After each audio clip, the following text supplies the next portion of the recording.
pola keruntuhannya seperti ini. Nah ini biasanya itu terjadi dalam waktu yang sangat cepat dan mendadak. Nah, bisa kita lihat ya di grafik ini antara beban dengan settlement. Jadi ini kan bebannya ini ya sangat besar, antara beban dengan settlement besar, dan dia dengan sangat cepat tuh mencapai kekuatan batas atau Q ultimate. Nah, habis itu dia terjadi runtuh. Ini seperti ini konsepnya untuk general shear failure. Untuk yang kedua ini local shear failure, ini terjadi desakan besar di bawah fondasi. Jadi kalau kita kasih beban, ini terjadi di bawah sini. Nah, ini tuh biasanya tidak sampai ke permukaan tanah. Jadi kegagalannya ya, keruntuhannya itu tidak sampai ke permukaan tanah. Jadi yang mengembang itu sedikit biasanya. Terus juga tidak terjadi kemiringan fondasi.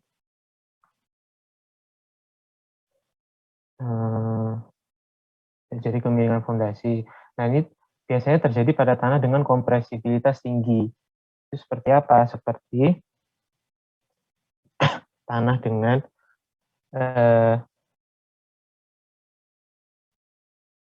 yang densitasnya itu medium gitu. Jadi nggak terlalu kaku tapi juga nggak loose. Itu biasanya relative density-nya itu sekitar, tak baca buku dulu, 35 sampai 65%. Itu biasanya untuk pasir ya. Kalau untuk clay, untuk lempung itu biasanya konsentrasinya tuh medium, mendekati ke kaku. Itu dengan shear strength-nya itu biasanya 25 sampai 100 kilopascal. Itu biasanya karakteristik tanahnya ya. Nah, pada kondisi ini itu biasanya kita tuh sulit memastikan kekuatan batasnya atau Q ultimate-nya. Jadi dia tuh tidak seperti ini ya. Ini kan jelas nih. Habis ini terus sudah mencapai Q ultimate terus runtuh. Nah, kalau yang ini tuh dia akan mencapai grafiknya tuh tidak, ini bukan runtuh sebenarnya. Jadi settlement-nya habis ini tuh berhenti. Ini kan settlement ya. Jadi ini settlement-nya habis ini tuh. Jadi dia penurunan, hanya habis mencapai Q ultimate dia akan menurun tingkat settlement-nya berbanding lurus dengan load-nya. Nah, kalau ini dia itu akan terjadi settlement secara terus-menerus, secara konstan. Walaupun dia sudah mencapai ke ultimate. Jadi biasanya kalau rate dari settlement itu sudah mencapai konstan, itu biasanya kita anggap yang maksimum ini, yang titik hitam ini adalah kekuatan batasnya. Nah, untuk yang ketiga ini,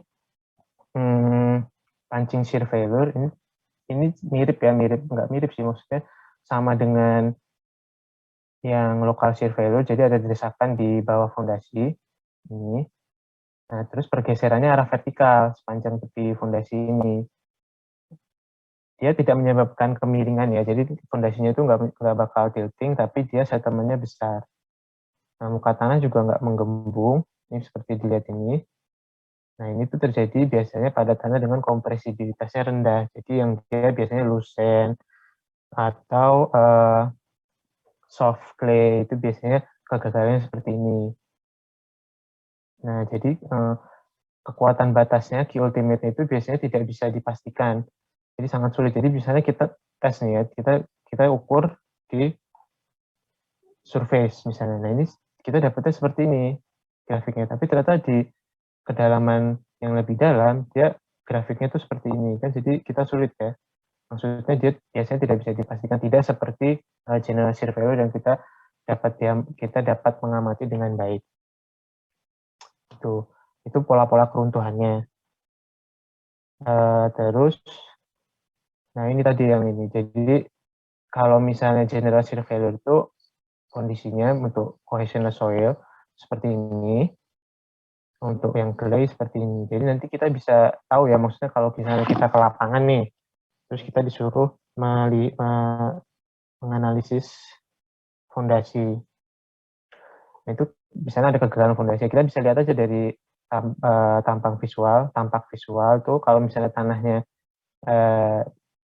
ini lempungnya kaku, itu kemungkinan yang terjadi kegagalannya adalah ini. Itu untuk practicality di lapangannya ya untuk secara visualnya. Jadi kita bisa tahu oh ini kegagalannya seperti ini. Jadi nanti apa yang harus kita lakukan. Nah, itu bisa berdasarkan dari penyelidikan awal dari tampak visual itu. Nah, jadi hari ini kita mau bahas ada teori kapasitas dukung tanah. Nah, itu tuh ada banyak sebenarnya, cuma yang paling populer, yang paling sering dibahas itu adalah Terzaghi sama Meyerhoff. Nah, kalian udah baca belum ya bukunya? Jadi ini tuh saya ngajarnya ya manut buku. Jadi ini buku apa yang saya baca ya? Oh, yang Beraja Emdas.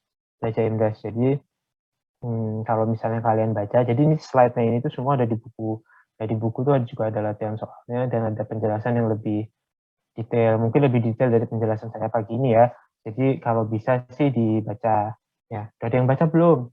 Coba raise hand dulu, coba yang udah baca. Kalau yang belum juga nggak apa-apa sih. Apa yang belum aja ya yang kita raise hand.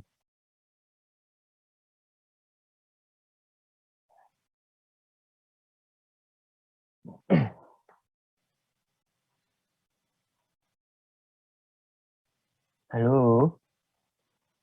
Kok diem-diem baik? Ini masih ngantuk ya? Udah pada makan belum?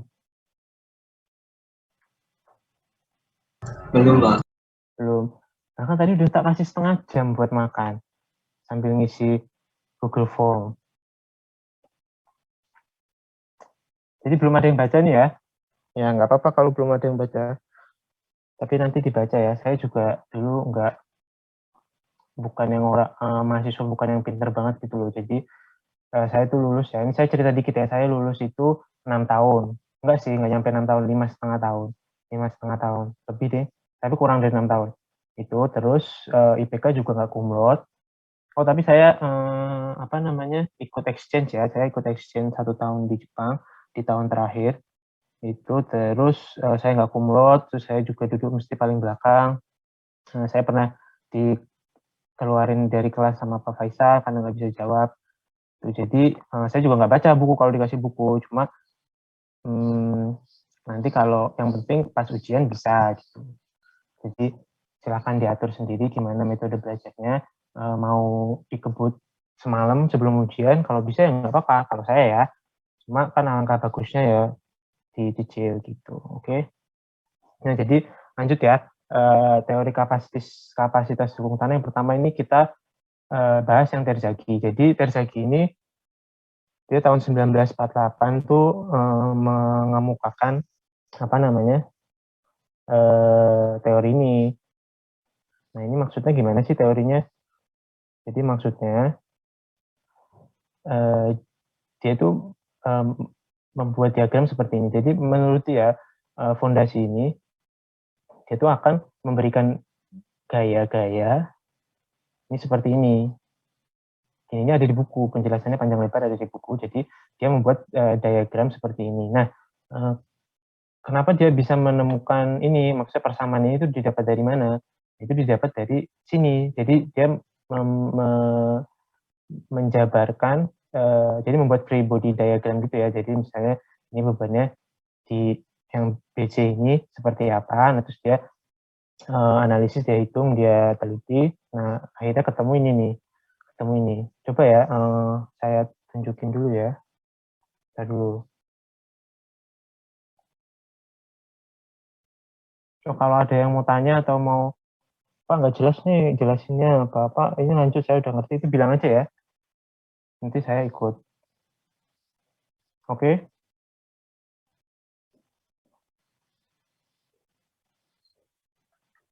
Kok nggak pada jawab sih?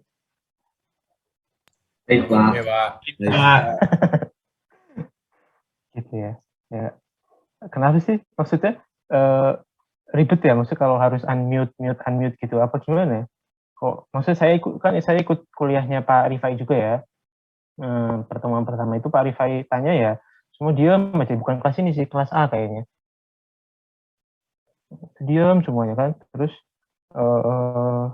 ya itu maksudnya gimana nih nanti kalau aku ngajar gitu.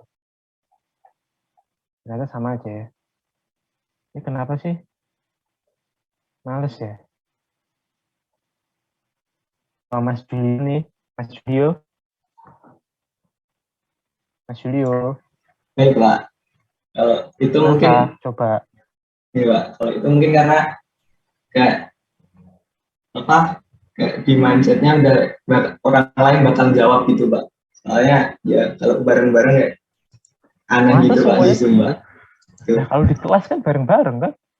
Ya makanya itu, Pak. Mungkin kalau di Zoom jadi rasanya beda seperti itu, Pak. Oh iya sih, mungkin ya. Tapi bu, ya dijawab lah. Ya Baik, nanti Pak. kalau dosen nanya. Yang lain juga ya.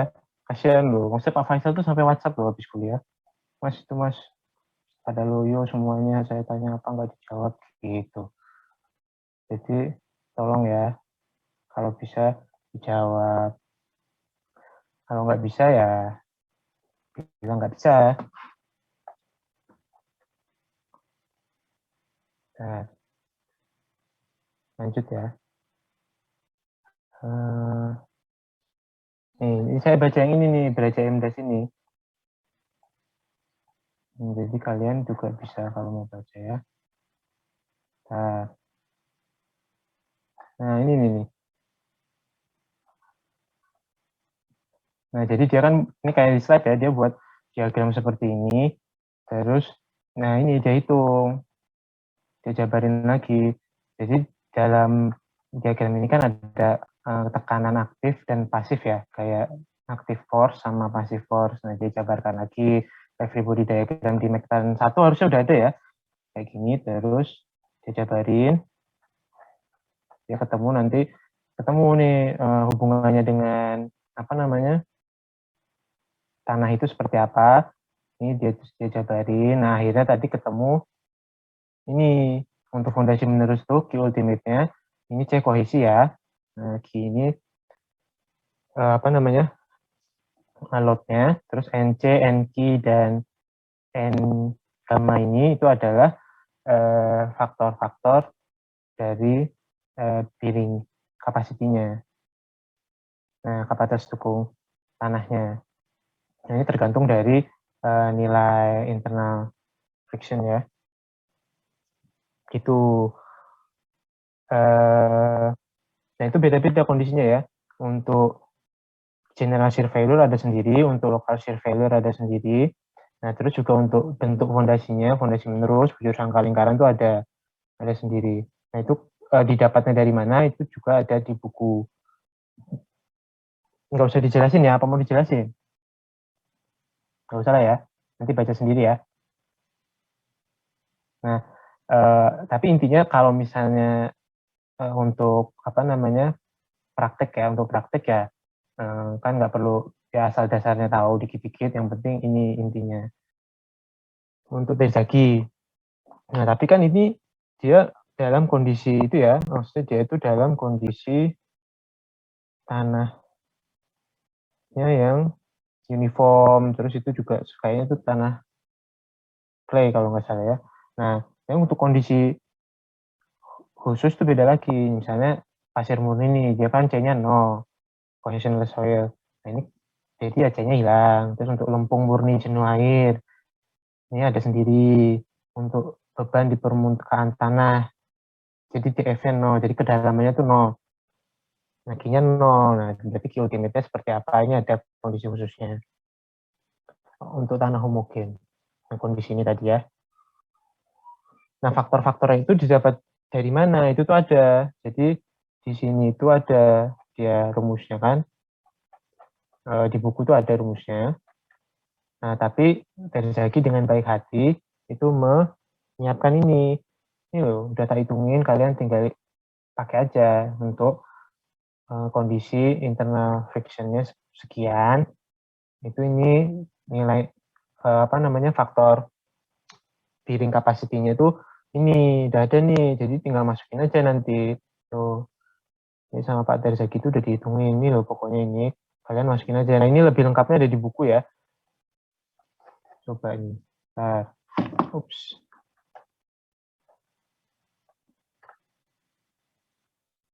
Nah ini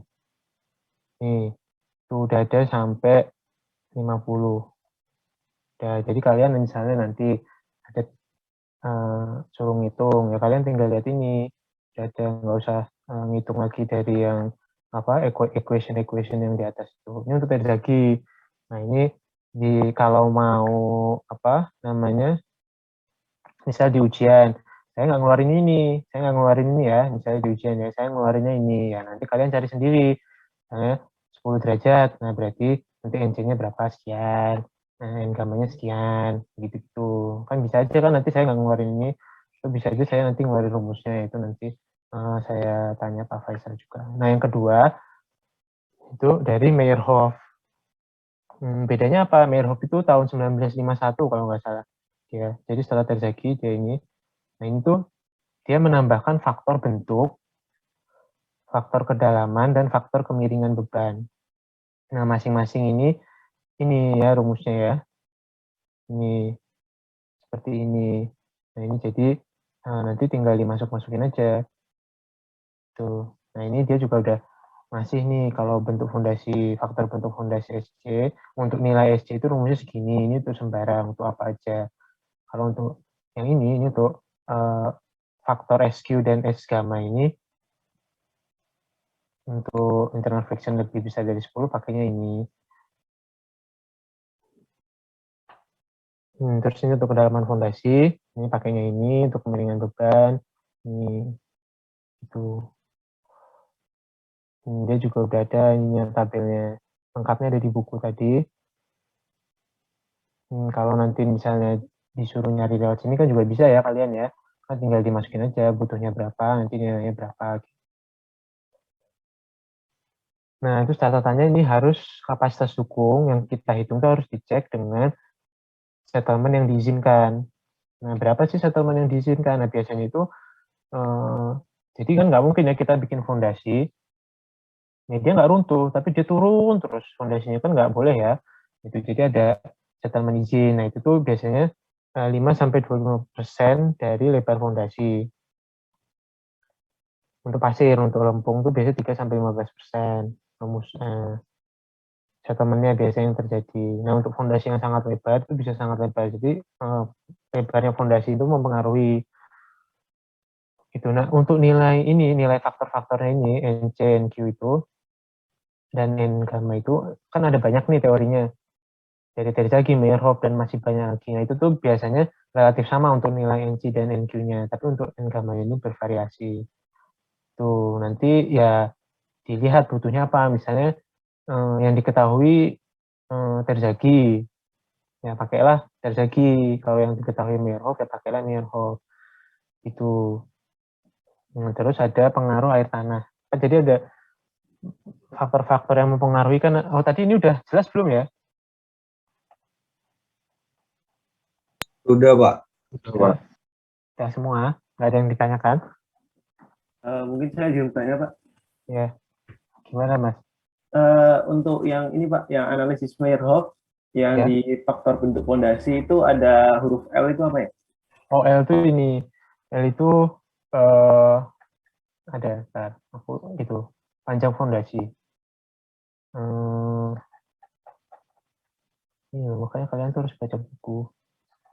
Nah, nih, kan B itu tebalnya. L-nya tuh panjangnya berarti ya.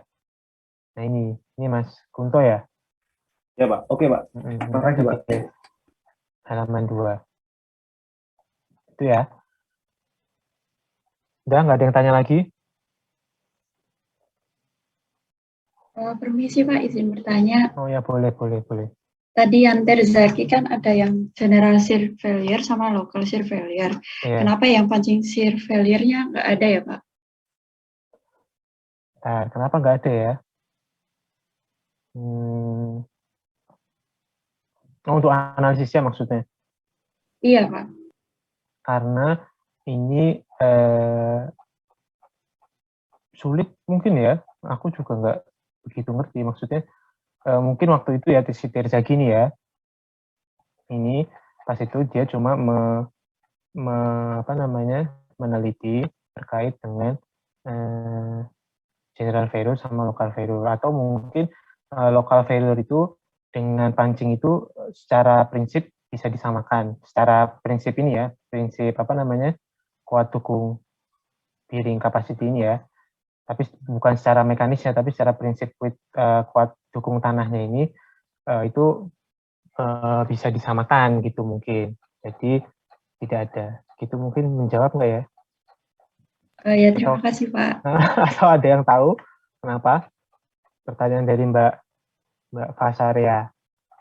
Kalau ada silahkan dijawab loh. Nah, kita sama-sama belajar ya. Ya itu. Nggak ada ya. Kayak intinya kayaknya sih kayak gitu ya Mbak ya. Nanti saya cari lagi. Kalau itu nanti kalau udah ketemu saya taruh di grup WhatsApp ya. Ada lagi? Oh, Pak, maaf. Iya. Ternyata ini kan yang punching shear failure itu yang tadi ada ketentuannya kalau ketentuan batas atau Q ultimate-nya tidak bisa dipastikan, apa bisa dari situ ya Pak? Makanya enggak Iya bisa jadi. Jadi si Terzaki itu juga bingung nih gimana nih gitu. Nah itu bisa. Pinter mbaknya nih ya. IPK-nya 4 ya. Ya. Dah ya. Ada lagi nggak? Oh ya Pak, Ini mau sampai tanya jam, Pak. maaf. Ini sampai jam berapa sih? 8:30? 8:30 ya ini ya? 8.40 Pak. Oh 8:40 ya. Ya monggo silakan Mas. Izin tanya Pak, itu Ya. Di slide yang tadi itu yang di note itu kan ada untuk fondasi yang sangat lebar, settlement bisa sangat besar Pak. Nah padahal Ya. kan kalau fondasinya lebar berarti kan tekanan yang diberikan kan ya Pak lebih kecil itu Pak. Nah ini kok settlementnya bisa sangat besar itu gimana Pak? Karena kan dia itu ya. Nih di sini nih. Jadi ada peneliti namanya siapa ya? Yaitu meneliti untuk settlement.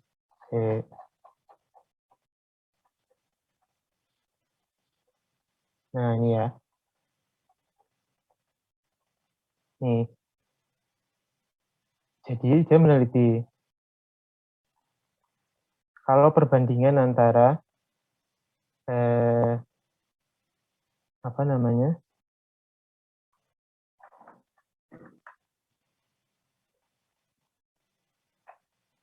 untuk tanah granular, ya kan, increase di ultimate settlement itu bertambah apabila dia ada pertambahan di lebar dari fondasi.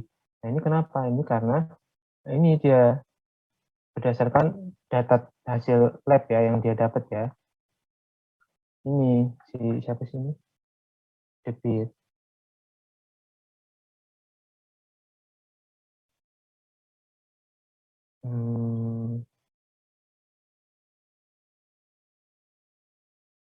Artikel 179. Nah ini kenapanya mungkin karena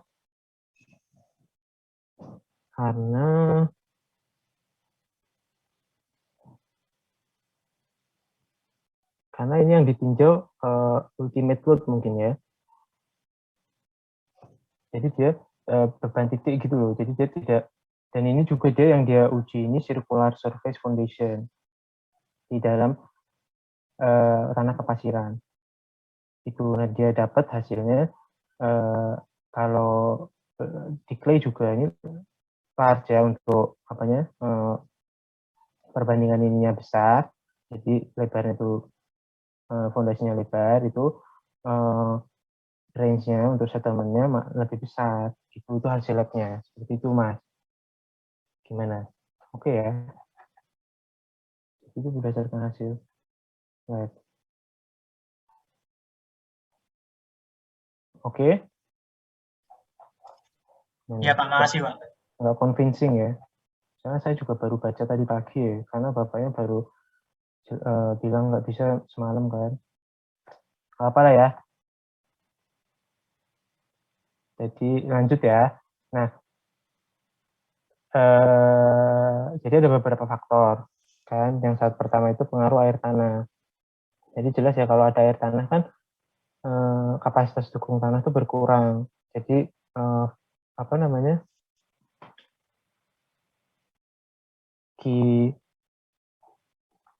Q-nya itu bakal berkurang dalam tanah. Nah itu tapi tergantung posisi muka air tanah. Jadi bisa misalkan ini, kalau misalkan kedalaman muka air tanah itu antara 0, lebih besar dari 0 dan lebih kecil dari dalaman fondasi. Nah itu ini, jadi kita pakai gamma aksen kan, karena kita harus memperhitungkan proper pressure dari airnya. Terus gamanya juga kan gamma 1 dikurangi gamma water, gamma saturated sekali gamma water ya. Terus nah ini ultimate jadi yang berubah ya sebenarnya gamanya aja, gamanya jadi memperhitungkan muka air tanah. Nah untuk yang ini, untuk kondisi ini kedalaman air tanahnya itu di bawah fondasi itu seperti ini perubahannya. Nah jadi ada gamma X nih ya, gamma X itu super B, gamma D. Ya ini kan karena ada ininya, ada muka air tanah di sini memperhitungkan ini. Nah, jadi kita pakai gamma X. Ini simbolnya aja sih. Mungkin kalian nggak tahu. Nah, untuk kedalaman tanah tuh jauh di bawah lebih besar sama dengan atau B. Itu air tanah biasanya tidak berpengaruh terhadap kuat dukung tanah. Tuh. Nah, yang kedua kan faktor aman. Untuk Pak Faisal kayaknya minggu lalu udah jelasin ya. Jadi biasanya kan yang dipakai itu 3. Kenapa 3? Karena ya biasanya 3 sampai 4 itu yang dipakai itu karena supaya misalnya kita hitung Q ultimate-nya. Nah, kalau kita pakai itu misalnya ada faktor-faktor lain yang ternyata menyebabkan Q yang diterima itu lebih besar, kan bakal mengalami keruntuhan fondasinya. Jadi biasanya kita pakai safety factor 3, jadi kita bagi 3. Nah, itu juga berpengaruh, tanah tidak homogen dan tidak isotropis. Itu kan sangat berpengaruh ya. Kalau homogen yang kayak kita pelajari sekarang ini, yang semuanya sama, itu kan lebih mudah ya, lebih gampang dan lebih jelas. Cuma kan kalau di lapangan kan beda ya. Misalnya 3 meter pasir, habis itu nanti lempung, habis itu apa gitu, muka air tanahnya mungkin beda. Nah itu kan banyak ketidakpastian dalam pengambilan parameter tanah. Nah itu makanya kita menggunakan safety factor biasanya 3 atau 4. Tuh. Nah terus beban yang ada beberapa macam ya yang apa namanya kita perhitungkan dalam bearing capacity ini. Jadi pertama ada gross allowable bearing capacity, itu beban yang diizinkan pada fondasi. Nah itu ini yang kita kasih biasanya kalau kita desain fondasi, kita ngasihnya ini key allowable-nya ini. Kita hitung key ultimate-nya pakai Terzaghi atau Meyerhof. Nah terus kita tentukan SF-nya yang kita pengen, misalnya 3 gitu ya. Nanti yang berarti apa beban yang diinginkan pada fondasi itu ya key ultimate dibagi 3. Nah ini key allowable itu apa biasanya? Beban yang diizinkan ini beban mati dan hidup di atas muka tanah, berat sendiri fondasi, dan berat tanah di atas fondasi. Jadi ini beban mati dan beban hidup di atas fondasi, beban fondasinya sendiri, sama beban tanah di atas fondasi. Tuh, ini untuk perhitungannya. Nah ini semua beban ini harus lebih kecil daripada key allowable yang kita tentukan. Nah itu baru si desain kita itu berarti oke. Maksudnya kita bisa proceed ke tahap selanjutnya. Terus ada apa lagi? Nah ini ada net allowable bearing capacity, beban tambahan yang diizinkan selain berat sendiri tanah pada level dasar fondasi.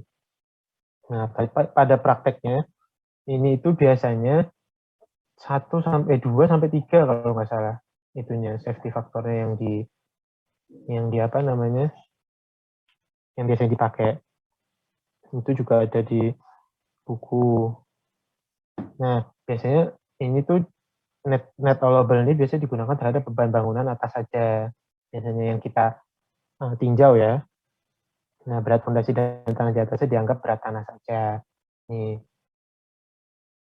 jadi berat dead load sama lift load-nya itu dibagi luas fondasinya itu harus lebih kecil dari key allowable, net allowable bearing capacity ini. Nah ini sebenarnya bukan gross allowable ya, ini salah, ini shear allowable bearing capacity. Jadi ini faktor keamanan pada kuat geser tanah. shear ya. Untuk kohesi, ini kohesi dibagi SF. Kalau untuk internal friction ini dihitungnya. Berdasarkan ini didapat nilai ini dari grafik tabel. Jadi dimasukin lagi nanti ke rumusnya itu, ke rumusnya apa namanya? Ke rumus bearing capacity tadi. Ini kan kita dapat nih dari nilai ini, kita cari N yang berdasarkan faktor apa namanya shear kuat geser tanah.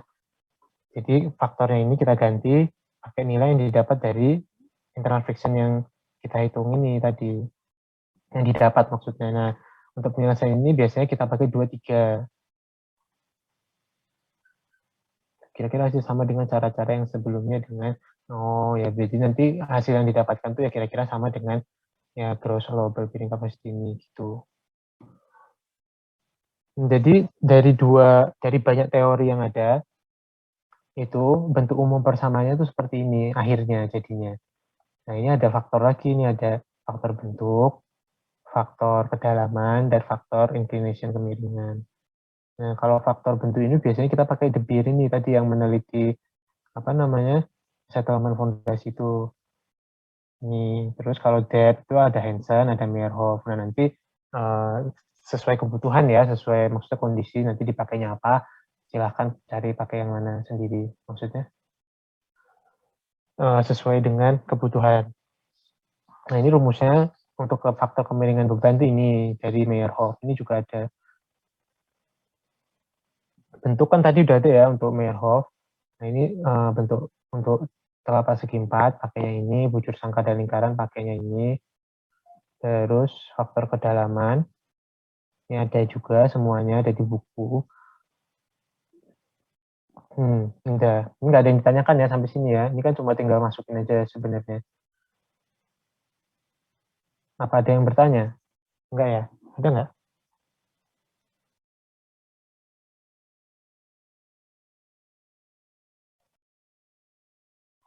Nggak ada? Nggak ada ya? Ya. Terus selanjutnya ini kapasitas ultimate untuk beban eksentris. Jadi yang kita bahas tadi itu kan sumbu tegak ya bebannya. Yang dari tadi kita bahas tuh ini. Nah sekarang kita bahas yang untuk beban eksentris. Nah ini tuh teori Meyerhof. Jadi Meyerhof itu meninjau. Jadi dia menggunakan konsep lebar efektif. Ini key ultimate-nya itu yang ditinjau itu yang bekerja karena eksentrisitas. Kalau lihat di gambar ini, nah ini kan key-nya di sini nih. Padahal tampangnya kan yang kita bahas kan tadi tegak di tengah ya. Ya, sentral. Ini kan ya jadi kita meninjaunya ini dianggap sentris terhadap luasan efektif. Jadi kita cari luasan efektifnya dulu. Nah, yang kita key ultimate ini dianggap sentris di pusat suatu luasan. Nah, ini suatu luasan yang kita sebut luasan efektif. Dimensi luasan efektif ini L aksen kali B, ini 2 kali E. Ini sumbu-sumbunya. Tuh, gitu. Untuk beban eksentris, kapasitas dukung, ini dicari dengan ini. Nah, sama sebenarnya rumusnya tuh intinya tuh ini. Rumus persamaannya. Cuma nanti tergantung kondisinya kan. Gimana kondisinya yang dia minta itu seperti apa. Nah, kalau misalnya beban eksentris, ya kita pakai ini, lebarnya itu B aksen. Sesuai dengan yang tadi ini kan. B aksen ini B kurangi 2 kali bla bla bla itu. Nah, dengan ini lambda CI inclination-nya ini gunakan B aksen dan L aksen. Ini kan inclination ya. Mana tadi faktor bentuk, faktor kemiringan beban ini. Nah, ininya kita pakai B-nya B aksen. Ininya 1 maksudnya. Ini dengan ini 1. Kalau ininya 1, faktornya bentuk gunakan B aksen dan aksen ini. Itu. Nah, ini untuk tanah berlapis. Kalau tanah berlapis, beda. Dia ini badan ini dia menganalisis juga. Kalau Terzaghi kan ini ya, apa namanya, segitiga ya bentuknya. Kalau dia berbentuk silinder, keruntuhannya dianggap berbentuk silinder. Nah, sudut gesek dalam tanahnya dianggap 0. Nih, jadi dia kalau yang mana Braja Indras kan tadi, Braja Indras, siapa sih Terzagi kan ini ya. Nah, ini kan bukan silinder ya, segitiga kayak gini. Nah, tapi kalau dua lapisan lempung, tanah berlapis ini misalnya dua lapisan lempung dengan sifat yang berbeda, itu silinder. Ini ininya ya, grafiknya. Jadi NC-nya ini kita bisa tahu, terus ya dari sini nanti rumusnya ini C, NC, aksen. Nah, NC-nya dari sini ya. Tuh, terus kalau basic ini, dia analisis lempung lunak di bagian atas dan lempung kaku di bagian bawah. Ini dia sebenarnya cuma beda faktornya aja, faktor kapasitas dukungnya. Jadi kan siapa yang meneliti itu kan beda ya, maksud kondisinya ini sifatnya berbeda. Kita nggak tahu lapisan lempung ini sifatnya berbeda seperti apa. Apakah lunak bagian atas, kaku bagian bawah, ataukah bagaimana, ataukah yang satu jenuh, satu tidak jenuh, atau yang satunya apa, kita nggak tahu. Nah, tapi kalau tapi dia makanya ini tadi si button ini. Nah, kalau basic ini dia untuk bagian atas lunak, bawah kaku itu dia pakainya ini. Ini ada grafiknya untuk fondasi 4 persegi panjang seperti ini. Ini untuk bujur sangkar, NM ya, nilai NM-nya ya. Bila lempung kaku di atas, kalau bila dibalik, ya ini seperti ini perhitungannya. Terus juga udah untuk ada fondasi 4 persegi panjang, bujur sangkar, lingkaran, memanjang ini udah ada ya. Ini. Kalau tanah granuler di atas tanah lempung, ini ada lagi, beda lagi. Ya, jadi sebenarnya ya tergantung yang analisis juga. Karena kalau kita lihat kan ya walaupun mirip-mirip tapi grafiknya beda ya antara yang lunak di bagian atas, lempung kaku di bagian bawah, sama ini granuler di atas tanah lempung itu kan ada sedikit perbedaan. Itu ini dia untuk Seng ini dia mempropose empirical formulationnya seperti ini. Untuk tanah lunak menganggap lebar fondasi fiktif. Oh, untuk kondisi granuler di atas tanah lempung ini, cara yang kedua itu menganggap lebar fondasi fiktif. Dianggap menerima tekanan dengan penyebaran beban 2V banding 1H, 2V banding 1H. Nah, ini nanti, jadi kalau misalnya ada tanah granuler di atas tanah lempung, ya bisa pakai Seng ini, atau bisa ini menganggap lebar fondasi fiktif. Ini rumusnya. Kalau tanah fondasi dibatasi lapisan sangat keras, ini loh, ini sangat keras misalnya, ini dia teori Mandel ini pakainya ini. Jadi kalau tanah keras, kan kalau ini dua layer ini dia ini ya apa namanya bidang kerutuhannya silinder ya. Tapi kalau keras kan mungkin si tanahnya ini nggak runtuh yang di ini. Jadi makanya dia, nah dia di sini tuh stop peruntuhan tanahnya, terus dia tadi lagi itu ini pakainya ini. Nah, faktor-faktor kapasitas dukung yang dimodifikasi. Nah, ini modifikasinya di sini. Nah, jadi tinggal masukin aja sebenarnya. Udah deh. Udah selesai ternyata. Gitu. Ada yang ditanyakan? Gimana? Ngerti nggak? Maksudnya bisa dipahami nggak ya? Karena saya kan baru pertama nih. Saya nggak ngerti. Saya belum pernah ngajar ya. Ngajarin adik saya SD itu dulu pernah. Cuma kalau mahasiswa beda ya. Nah, itu. Gimana kalau ada pertanyaan ya kalau bisa saya jawab, saya jawab. Kalau enggak ya nanti saya cari di Google. Kalian juga bisa nyari.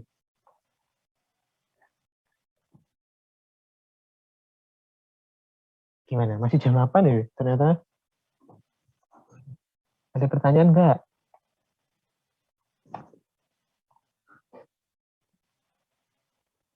Halo?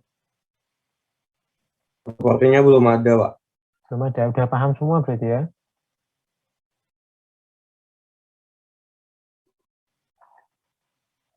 Ya, kalau gitu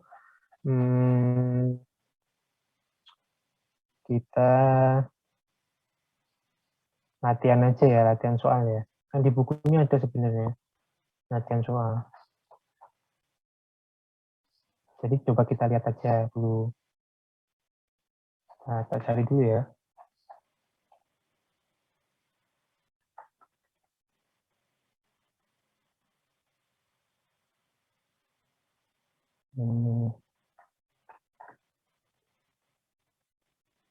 Jadi, nah, jadi udah paham semua ya.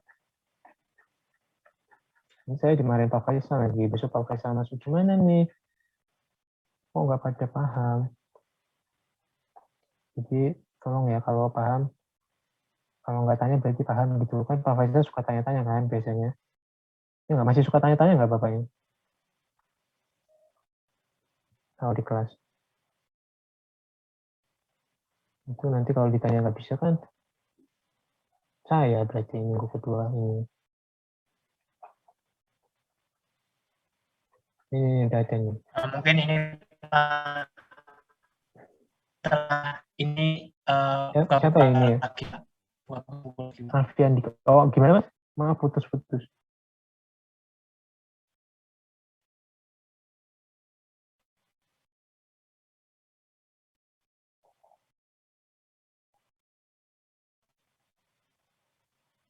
Halo.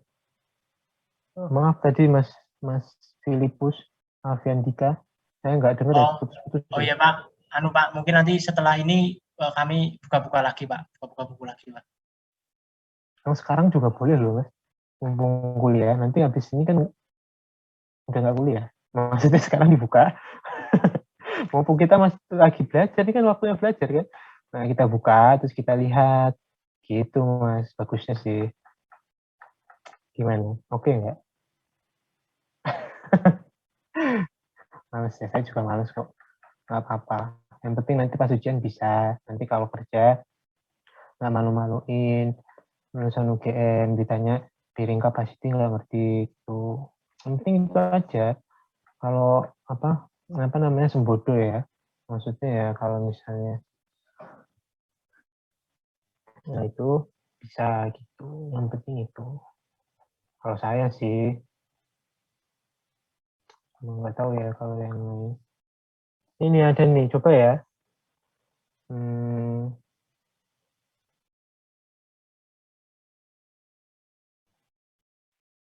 Tak share dulu.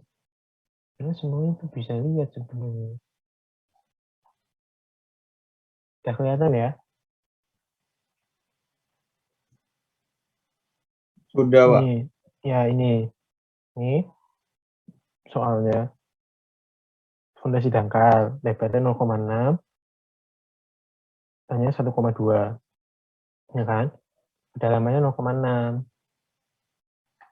Nah, terus tanahnya, parameter tanahnya itu sekian. Nih. Nah, ini kan gampang banget ya. Tentukan ultimate vertical load-nya. Jadi ini pertama pakai ini. Terus yang kedua pakai ini. Itu. Ini kan gampang banget ya. Kita tinggal, ini equation-nya kan ini. Nih, kita nggak usah ngerjain Mas kalau misalnya itu. Karena ini udah ada jawabannya di buku. Kita lihat aja. Nih. Ini kan tadi rumusnya yang udah kita bahas ini. Nah, dia mintanya apa? NC-nya itu dari ini, Prandtl ini. NG-nya dari Reisner. Terus N gamanya ini dari basic shape sama faktor-faktor untuk bentuk dan kedalamannya dari Dipler dan Hansen.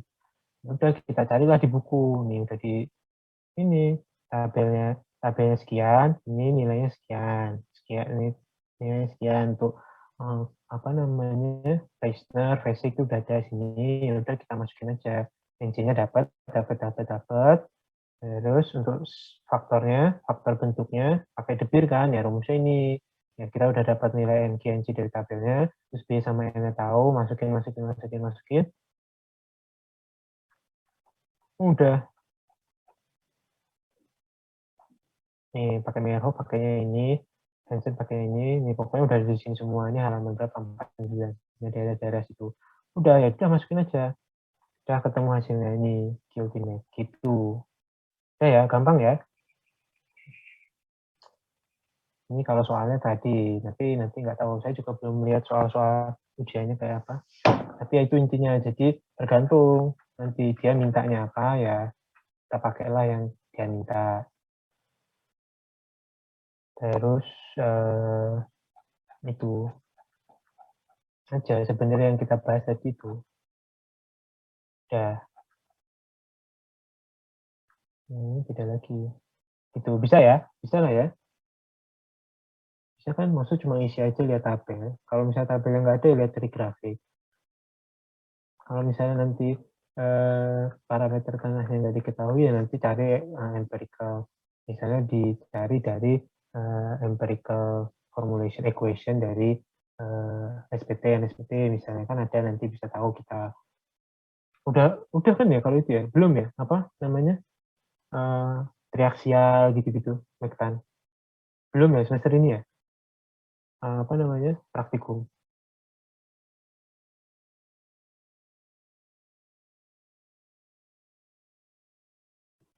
Hah? Semester ini kan ya? Kayaknya apa udah? Kayak triaksial, direct shear test gitu.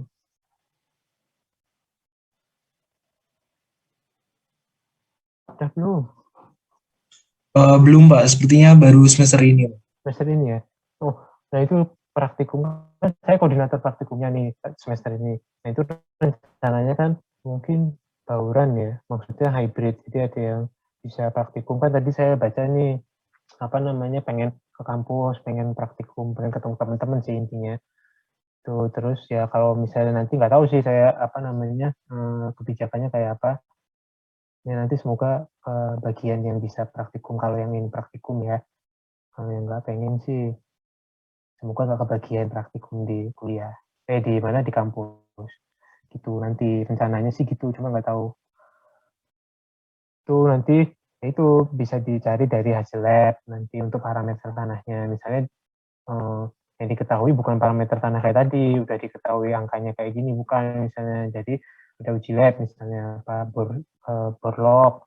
Nah, nanti kan itu Mektan ya, Mektan kan nanti pasti udah bisa lah ya Mektan 1, itu Mektan 2 kan juga semester ini kan. Nah itu nanti yang bisa didapat dari situ. Jadi nggak, karena kan nggak mungkin ya kita di lapangan terus kita kayak gini, bener-bener kayak gini ngitungnya kan nggak, pasti lebih kompleks. Nah itu nanti tinggal pinter-pinternya kalian aja dalam engineering judgment-nya itu seperti apa gitu.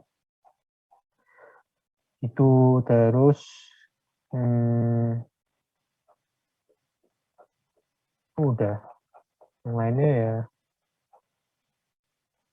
ini udah, tadi ini udah kita bahas, ini udah ini udah semua sebenarnya. Ini sih ada latihan-latihannya soal juga sebenarnya di dalam sini. Nanti kalau mau lihat-lihat ya dilihat. Sekarang juga boleh kalau mau dilihat ya. Gitu. Terus ini kan tadi udah apa namanya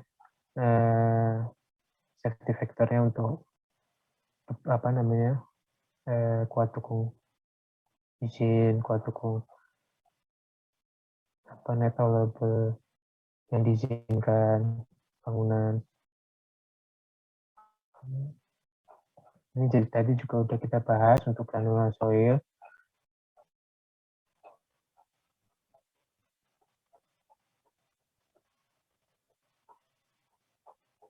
Udah deh. Selesai. Udah, ada yang ditanyakan?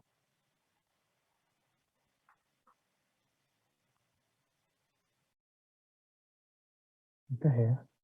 Udah tuh. Semua kok. Udah semua ya. Ya, nggak ada ya. Gimana? Mau udahan aja apa? Udah 1 jam lebih kan? 7, 8. Gimana, mau udahan apa belum?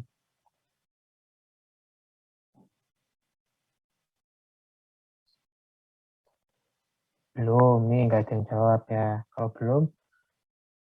belum, ngapain dong kalau belum?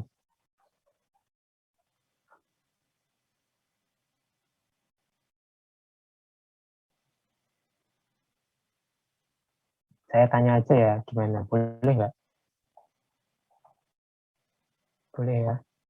Saya tanya jawab dulu deh.